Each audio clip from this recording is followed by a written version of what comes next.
Macbeth, Shakespeare's myth, history, and tragedy. In all of Shakespeare's works, few plays are as mysterious and strange as Macbeth. It is not only a tragedy about power, ambition, and corruption, but also a strange story that intertwines historical reality with the mystical supernatural. The play opens with two Scottish generals, Macbeth and Banquo, encountering a trio of witches on a desolate moor. The three witches make a haunting prophecy: Macbeth will become King of Scotland, and Banquo's descendants will one day ascend the throne. These prophecies sow the seeds of doubt, ambition, and ultimately chaos in the minds of the two men. Soon, the prophecy comes true in the most brutal way. Macbeth, caught up in a whirlwind of ambition and instigated by Lady Macbeth, kills King Duncan to seize the throne. After gaining power, Macbeth sinks deeper into paranoia, haunted by betrayal and ghosts from the past. He kills his loyal companion Banquo to prevent a prophecy about Banquo's descendants. In a panic, Macbeth turns to the witches again, and they promise that he will not be defeated until Burnham Forest moves toward Dunsinane Castle. It is a seemingly impossible prophecy, which gives Macbeth peace of mind, but it ultimately foretells his doom. The final scene of the play shows the army of Malcolm, son of King Duncan, using branches from Burnham Forest as camouflage in their attack on Dunsinane Castle. The result is Macbeth's downfall and Malcolm's restoration to the throne. However, Shakespeare's story is more than just a tragedy of power. It raises profound questions about choice, fate, and supernatural forces in human life. Historical origins of Macbeth.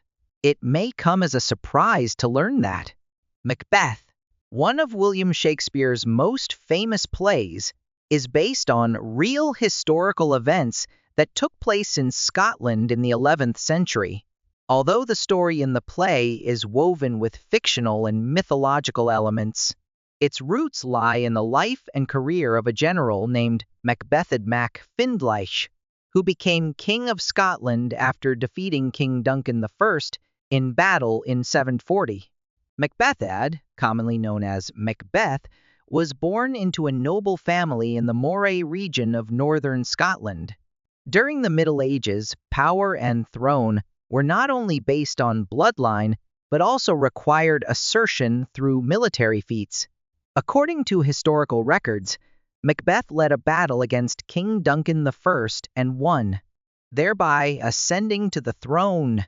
Unlike the ambitious and ruthless villain portrayed in Shakespeare's play, Macbethad is portrayed in history as a talented and benevolent king who ruled Scotland for 17 years, 1041,057.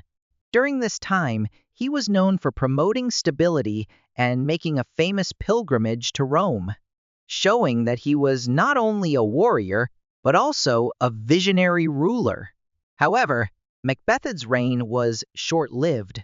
In 1057, he was defeated and killed by Malcolm Canmore Malcolm, the third son of King Duncan, who returned to Scotland with support from the Kingdom of England to reclaim the throne.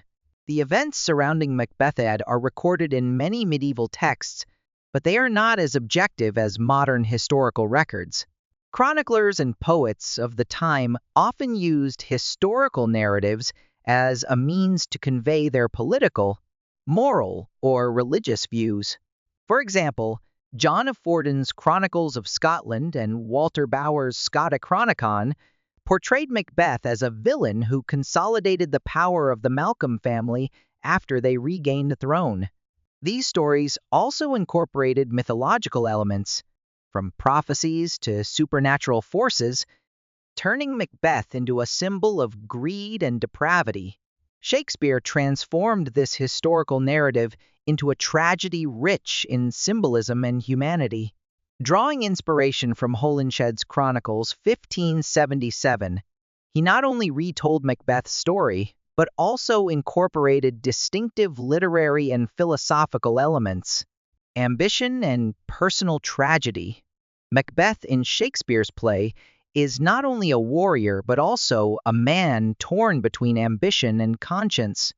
This highlights the complexity of the character, making him a symbol of the downfall of insatiable ambition.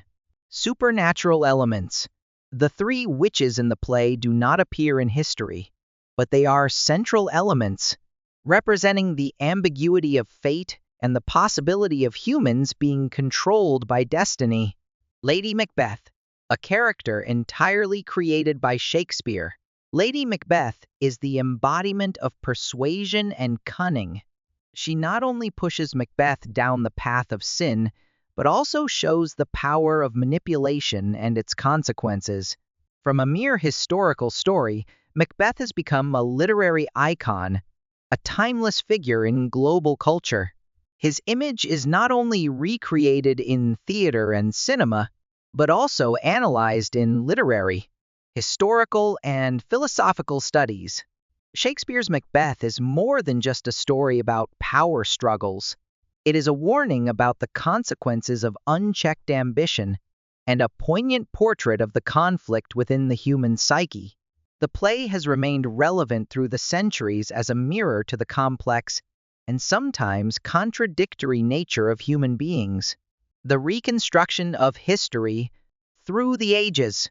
One of the most famous chroniclers of Macbeth was John of Forgan, who lived in the 14th century. Forgan told the story in the context of the war between Scotland and England, when national pride needed to be strengthened. In his work, he portrayed Macbeth as a tyrant, a villain who opposed the legitimate Canmore dynasty. This was Forgan's way of glorifying the unity and legitimate rule of Scotland. After Forgan, Andrew of Wintown, another cleric, added supernatural elements to the story. He portrayed Macbeth as the son of the devil, haunted by hallucinations and witchcraft. In particular, Wintoun was the first to mention the army using tree branches as camouflage in the final battle. These elements not only enriched the story, but also made it more mysterious, supernatural, and attractive to readers of that time. In the 16th century, Hector Boece, a Renaissance scholar, wrote about Macbeth from a different perspective. He portrayed Macbeth as a just ruler who was driven by ambition and violence. Boece's work may have directly influenced Shakespeare when he wrote Macbeth. However, Shakespeare did not simply repeat what Boece wrote, but also brought a new, deeper layer of meaning. Macbeth in Shakespeare's hand. When Shakespeare wrote Macbeth, England was ruled by King James I, a Scotsman and descendant of the fictional Banquo family in the play. Shakespeare's exaggeration of Banquo's role and his prophecy about his descendants can be seen as an attempt to flatter the king. Furthermore, King James was very interested in witches and magic, which may explain why the supernatural element in the play is emphasized. But Shakespeare did not simply recount history. He made Macbeth a complex character, both terrifying and pitiful. Macbeth is not just a cold-blooded murderer, but a man torn by ambition, doubt, and guilt. The questions Shakespeare raises in the play is, Macbeth a victim of fate or the creator of his own tragedy, make the work timeless? Conclusion: a historical story or a universal tragedy? Ultimately, Macbeth is neither a historical story nor a supernatural tragedy. It is a blend of the two, expressed through Shakespeare's intelligence and sensitivity. By combining history and myth, Shakespeare created a work that not only reflected his time, but also raised timeless questions about human nature and the forces that shape our lives. It is this that makes Macbeth one of the most profound and unforgettable plays in world literature.